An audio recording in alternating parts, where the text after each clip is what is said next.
கோக்கர்ஸ் வாக்க பார்த்து முடிச்சுட்டு, ஆப்போசிட் சைடு பார்த்தீங்கன்னா, பிரயன்ட் பூங்கா அப்படின்னு சொல்லிட்டு பூங்கா இருக்குதுங்க. இந்த பூங்காவுக்குள்ள போறதுக்கு நம்ம வந்து என்ட்ரன்ஸ் டிக்கெட் எடுக்கணும். எடுத்து முடிச்ச பின்னாடி தான் உள்ள போ முடியுங்க.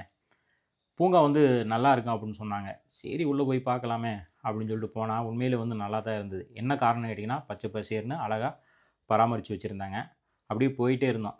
பார்க்கறக்கு ஒரு பள்ளத்தாக்கு மாரி இருக்குது சின்னதா. அப்படியே இறங்கி போனோம்னா, படிக்கட்டெல்லாம் அமைச்சு வச்சிருக்கிறாங்க. இறங்கி போம்போது நல்லா இருந்தது.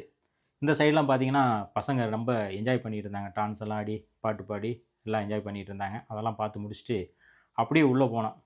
இந்த மாரி உள்ள கார்டெல்லாம் செட் பண்ணி வச்சிருக்கிறாங்க. அதே மாரி இந்த மாரி ரவுண்டானாவெல்லாம் செட் பண்ணி வச்சிருக்கிறாங்க அங்க. இதெல்லாம் மேலே ஏறி நின்னு ஃபோட்டோவெல்லாம் எடுத்துக்கலாம். இந்த மாரி குருவிகள் இதெல்லாம் வந்து நெறையா விதமான அழகழகான இதெல்லாம் பண்ணி வச்சிருந்தாங்க. இங்கேயும் வந்து அசோக சக்கரத்தோட ஸ்தூபி இங்க இந்த இடத்துல இருந்ததுங்க. பார்க்கறதுக்கு நல்லா அழகா இருந்தது. அது பக்கத்துல போய் நின்னு பார்த்துட்டு, அப்படியே உள்ளேலாம் சுத்தி பார்க்கலாம்னு சொல்லிட்டு அப்படியே கெளம்புனேன். உள்ள போய் சுத்தி பார்க்குறதுக்கும் போர் அடிக்கிற அளவுலாம் இருக்காதுங்க. நல்லாருக்கும். ஏன்னா, இது நாங்க போனது வந்து மழை நேரம். அதனால வந்து எந்த வெயிலு எதுவுமே கிடையாது. அது மாரி பார்த்தீங்கன்னா, கொடைக்கானலே வந்து குளிரா தான் இருக்கும்.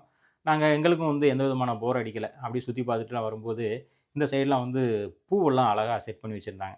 அதுவும் வந்து பார்க்குறதுக்கு நல்லா அழகா இருந்தது. அப்படியே சுத்தி பார்த்தோம்னா, அவ்வளோ அற்புதமா இருக்குன்னு வைங்களேன். இந்த இடத்துலலாம் வந்து ரோஸு இதெல்லாம் வந்து இப்ப தான் வந்து போட்டு வச்சிருக்காங்க. இதெல்லாம் வந்து இன்னும் பெருசா ஆகல. இதெல்லாம் பெருசானா இந்த இடம் நல்லாருக்கும்னு நெனைக்கிறேன். அதெல்லாம் பார்த்து முடிச்சுட்டு, இந்த சைடு வந்தோம்னா, இதே மாரி இடங்கள்லாம் வந்து ரொம்ப அழகா இருந்து, அங்க வந்து ஒரு குளம் ஒண்ணு இருக்கு. அதுவும் பார்க்கறதுக்கு நல்லா இருக்குங்க. அடுத்து நம்ம பார்க்க போறது வந்து சூசைட் பாயிண்ட்டுங்க. எனக்கு ஒரு சின்ன சந்தேகம். இவ்வளோ அழகான ஒரு கொடைக்கானல எப்படி கண்டுபிடிச்சிருப்பாங்க இந்த இடத்த? அப்புட்ன்னு தேடி பார்க்கும்போது, சின்ன தகவல் வந்து எனக்கு கிடைச்சது. அது என்னன்னு நம்ம பார்க்கலாம். வெள்ளைக்காரர்கள் வந்து இந்தியாவ ஆட்சி செய்யும்போது, மதுரையில வந்து தங்கி இருந்திருக்காங்க. அவங்க வந்து வெயில் தாங்க முடியாம, குளிர்ச்சியான இடம் எங்கேயாவது இருக்குமா? அப்புட்ன்னு தேடி பார்த்துருக்காங்க.